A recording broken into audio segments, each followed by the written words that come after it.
Hello, I'm William Schwend, and today I'm going to be talking to you about my paper on planar spacecraft control through 1 degree of freedom time-varying thruster configurations. The reason that we're potentially interested in spacecraft control through time-varying thruster configurations is the growing need for ISAM in our orbital operations.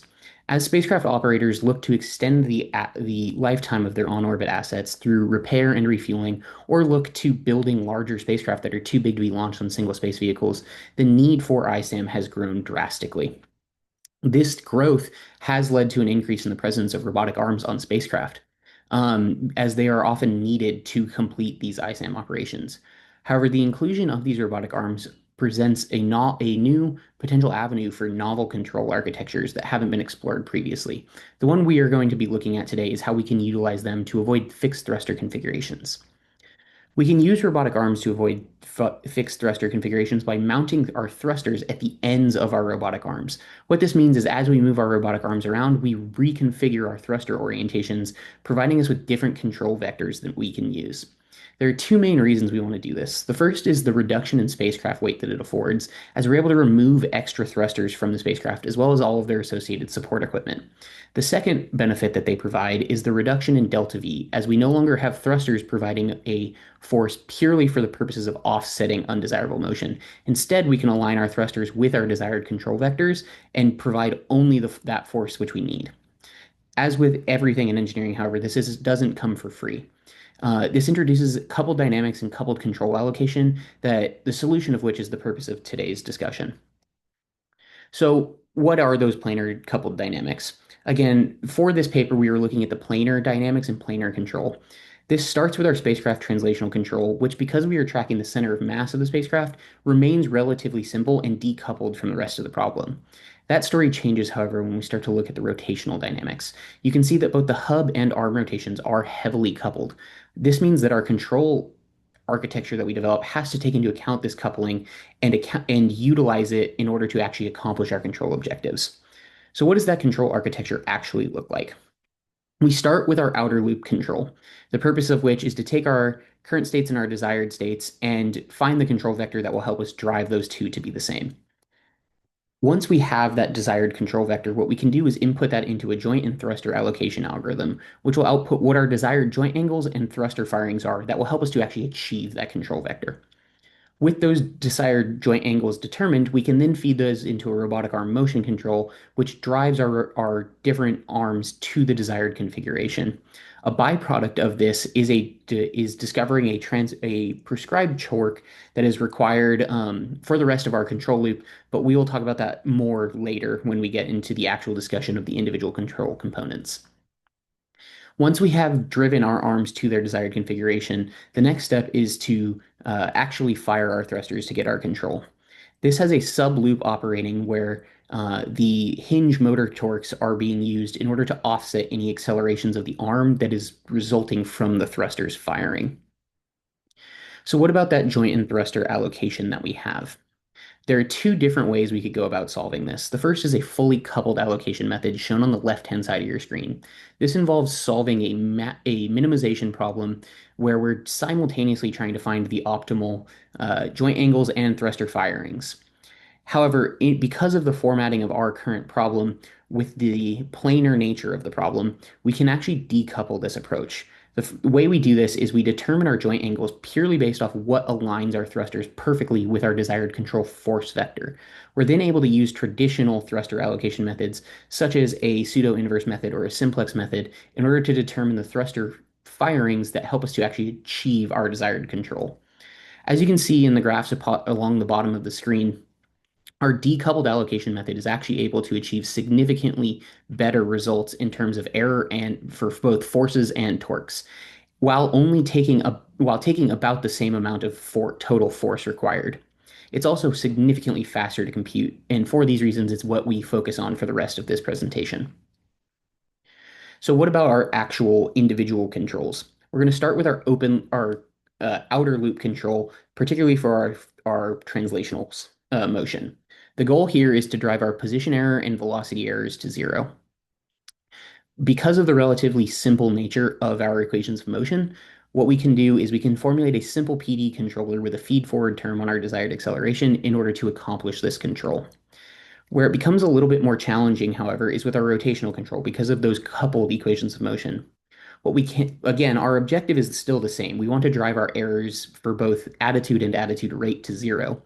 However, because by carefully selecting our timescales for our outer control loop and our inner arm control loop, we can actually treat the outer control loop as a rigid body. And we'll discuss that a little bit more in just a second. But that allows us to treat our outer loop control as, again, a PD controller with a simple feed forward term on our desired accelerations. Now, why are we able to make this assumption? That comes down to the way we formulate our arm motion controller.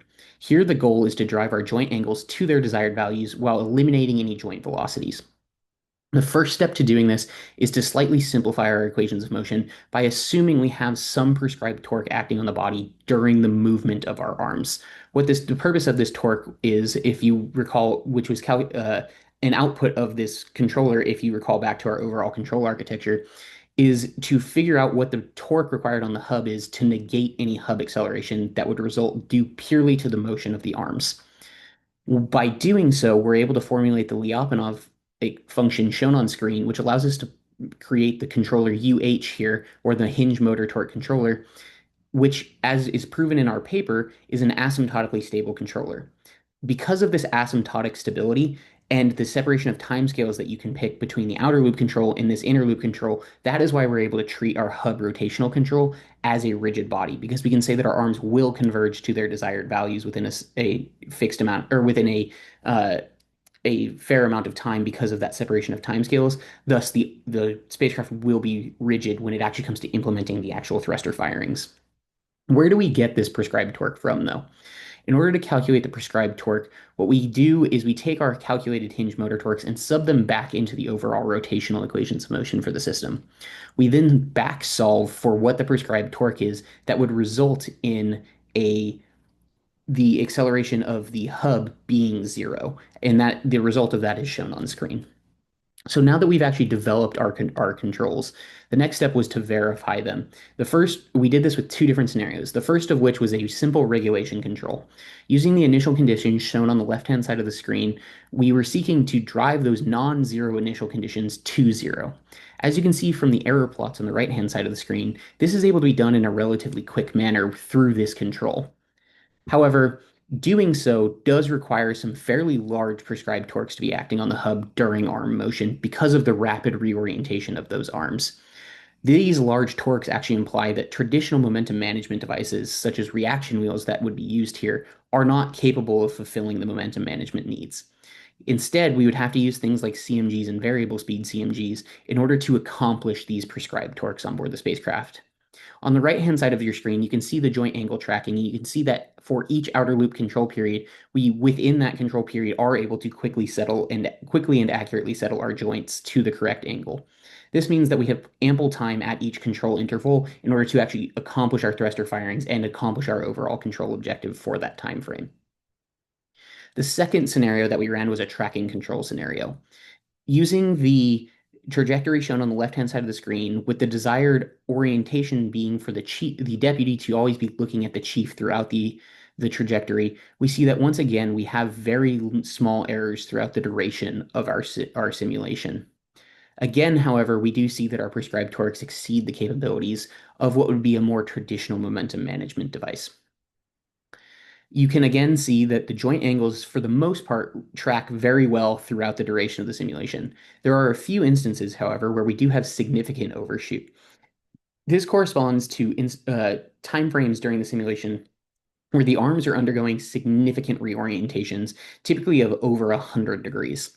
This often corresponds with when an arm reaches the end of its range of motion in one direction and must completely reorient itself, even though the control vector hasn't changed all that much.